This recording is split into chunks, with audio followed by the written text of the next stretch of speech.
से कोई गलती हुई होगी, अगर ठेस पहुंची होगी तो उसके लिए भी हम माफी मांगने के लिए तैयार हैं। तो इसमें बड़ी बात तो है नहीं महोदय। लेकिन लेकिन लेकिन ये दोनों तरफ से महोदय होना चाहिए था। कल जो भी बात हुई दोनों तरफ से जो है बातें होकर के आई हैं। अब हम नहीं चाहते कि बेकार, लेकिन कल जो हुआ वो हम लोगों को ठीक नहीं लगा। हम लोग सब लोग एक ही मकसद से आते हैं, बिहार के विकास के लिए, बिहार के लोगों की तरक्की की बात हो, चाहे पक्ष हो विपक्ष हो। हम लोगों का साफ एक ही एम है, मकसद है कि हमारा बिहार विधानसभा में आज का दिन सियासत के लिहाज से खास अहम और भावनात्मक रहा, जब नेता प्रतिपक्ष तेजस्वी यादव ने सदन के भीतर खड़े होकर बीते दिनों के सदन के घटनाक्रम पर खेद जताया और खुले दिल से माफी मांगी। उन्होंने कहा, कल सदन में जो कुछ भी हुआ वह नहीं होना चाहिए था। लोकतंत्र में विचारों का टकराव हो सकता है, लेकिन व्यक्तिगत सीमाओं को उल्लंघन करना ठीक नहीं। मैं अपनी तरफ से माफी मांगना चाहता हूं और उम्मीद करता हूं कि अब सब साथ मिलकर आगे बढ़ेंगे। तेजस्वी यादव ने अपनी बात बड़े विनम्र और गंभीर अंदाज में रखी। उन्होंने बिना इशारा दिए लेकिन स्पष्ट संकेतों के साथ कहा कि जिस तरह का माहौल कल सदन में बना वह बिहार की जनता के भरोसे के साथ न्याय नहीं करता। उन्होंने सदन के अध्यक्ष और सत्ता पक्ष के सदस्यों के प्रति भी सम्मान व्यक्त किया और कहा कि लोकतंत्र में मतभेद स्वाभाविक है, लेकिन मर्यादा भी बहुत जरूरी है। तेजस्वी यादव ने आगे कहा कि मुझे लगता है अब हमें बिहार के लिए सोचना चाहिए, बिहार के हित में सोचना चाहिए और एक साथ चलने की जरूरत है।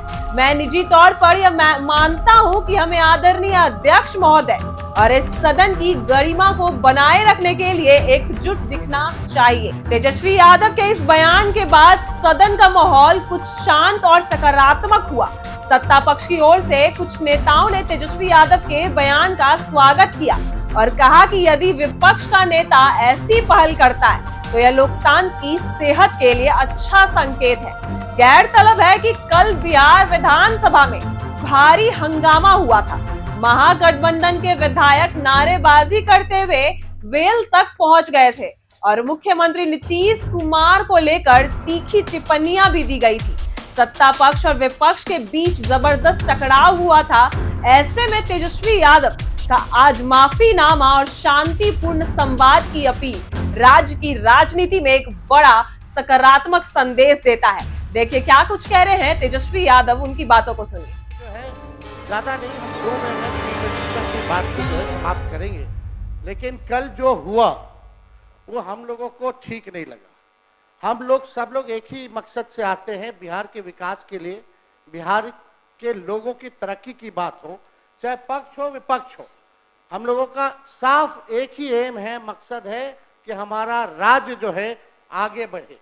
कल अगर किन्हीं लोगों को, क्योंकि अब ये आखिरी सत्र है, तो इतने 5 साल में अगर हमसे भी कोई गलती हुई होगी या हमारे सदस्यों से कोई गलती हुई होगी, अगर ठेस पहुंची होगी तो उसके लिए भी हम माफी मांगने के लिए तैयार हैं। तो इसमें बड़ी बात तो है नहीं महोदय। लेकिन लेकिन लेकिन ये दोनों तरफ से महोदय होना चाहिए था। कल जो भी बात हुई दोनों तरफ से जो है बातें होकर के आई हैं। अब हम नहीं चाहते कि बेकार की बातों पे हम लोग जो चर्चा करें, मुद्दे की बात पे जो है हम सब लोगों को जो है चर्चा करना चाहिए महोदय। कल जो हम बता रहे थे महोदय कि अगर बाहरियों की बात आई है तो इलेक्शन कमीशन कौन होता है तय करने वाला, वो तो भारत सरकार और केंद्र मंत्रालय का गृह विभाग का ड्यूटी है।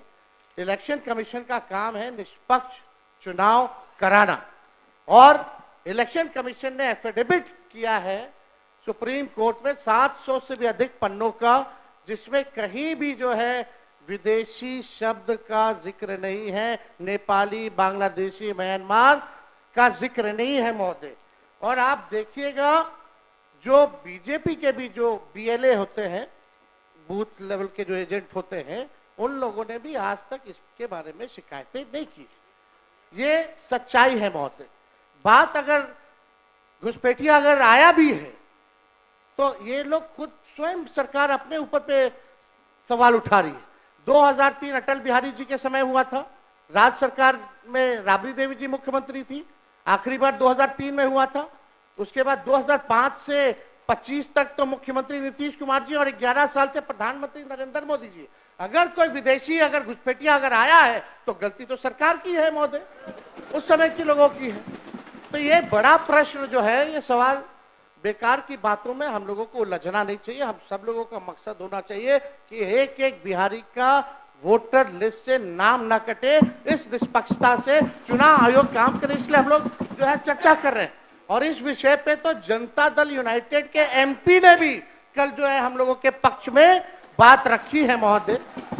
और बीजेपी के एनडीए के जो सबसे बड़े सहयोगी दल चंद्रबाबू नायडू ने भी जो है हम लोगों के साथ जो है सहयोग किया है और इलेक्शन कमीशन को भी उन्होंने सुझाव दिया है महोदय। वो आप लोग भी, हम चाहेंगे कि कल मुख्यमंत्री जी बोल रहे थे तो हमको लगा कि मुख्यमंत्री जी जरूर इस पे बोलेंगे, पर हम चाहेंगे कि मुख्यमंत्री जी आश्वासन दे कि एक भी बिहारी का वोटर लिस्ट से नाम जो है नहीं कटने देंगे महोदय। क्योंकि जाति आधारित गणना जब हम लोगों ने कराया था तो 9 से 10 महीने लगे थे बिना डॉक्यूमेंट के, 9 से 10 महीने। और उन 9 से 10 महीने में बीजेपी के ही लोग कहते थे कि हमारे पास नहीं आया। तो 25 दिन में कहां से 8 करोड़ लोगों के पास चले गए होंगे महोदय? ये तो प्रश्न तो खुलता ही है। तो हम तो सारी बातें महोदय कल कह ही दिए थे। समय को लेकर के 2 दस्तावेज जो मांगे जा रहे हैं, 11 दस्तावेज, वो गरीब के पास है ही नहीं। और कई ऐसे दस्तावेज है महोदय कि आधार कार्ड देकर के वो दस्तावेज बनते हैं, लेकिन आधार कार्ड ये मांग नहीं रहा मान इलेक्शन कमीशन। तो ये बड़ा सवाल जो है महोदय होता है, खास तौर पे 4.5 करोड़ जो बिहार के लोग बाहर जाकर के कमाने खाने जाते हैं। अब पता नहीं कोरोना के टाइम में तो 40 लाख लोग आया था तो क्या स्थिति हुई थी। अब ये 4.5 करोड़ लोग कैसे इन लोगों ने सत्यापन किया है, इस पे बड़ा सवाल जो है खड़ा होता है। तो हम चाहेंगे महोदय, आपने समय दिया इसके लिए हम आपको दिल से धन्यवाद देते हैं। और चाहेंगे कि इसमें पक्ष विपक्ष नहीं, हम सब लोग वही वोटर लिस्ट से चुन करके आए हैं जिस पे चुनाव आयोग उंगली दिखाने का काम कर रहा है, चाहे आप हो या हम हो। यानी सारा चुनाव ही 2003 के बाद से फर्जी है। तो ये बड़ा सवाल खड़ा होता है। कम से कम अपने मालिकों के बारे में हम सब लोगों को सोचना चाहिए। उन गरीब वंचित शोषित समाज जो अंतिम पैदान पे जो खड़ा जो समाज है, उनको एक ही अधिकार बाबा साहब संविधान में दिए हैं, वोट का अधिकार। वोट का इतना ताकत है महोदय कि बड़ा से बड़ा नेता क्यों ना हो, प्रधानमंत्री क्यों ना हो, उसको भी जो है झुकना पड़ता है अपने गरीब वोटरों के आगे। तो इस पे महोदय हम चाहेंगे कि सभी दल के लोग जो है अपनी पक्ष को रखें। और आपने जो समय दिया इसके लिए आपको हम दिल से धन्यवाद देते हैं। श्री शकील अहमद खान, बहुत बहुत शुक्रिया। 2 मिनट में अपनी बात करिए। आपने हम लोगों को समय दिया और मुझे ये विश्वास है कि जिन बुनियादों को हम लोग रख रहे हैं और जिस तार्किक अंदाज से नेता प्रतिपक्ष ने अपनी बातें रखी हैं, उसको सरकार संज्ञान मिलेगी। एक छोटी सी कविता मुझे लगी कि पढ़ना चाहिए। ऐसा ना कि हम भी पढ़ने लगे उसके बदले। ये परवेज अख्तर की है। उनके गरीबा में खंजर हो, मुझे एतराज न हो, ऐसा हो नहीं सकता। कोई अपना गम सुनाए, मुझे खिराज न हो, ऐसा हो नहीं सकता। मैं इंसान हूं, मुझे खुदा ने। ऐसी ही वीडियो के लिए बने रहे हमारे साथ। आप देख रहे हैं इनसाइडर लाइव।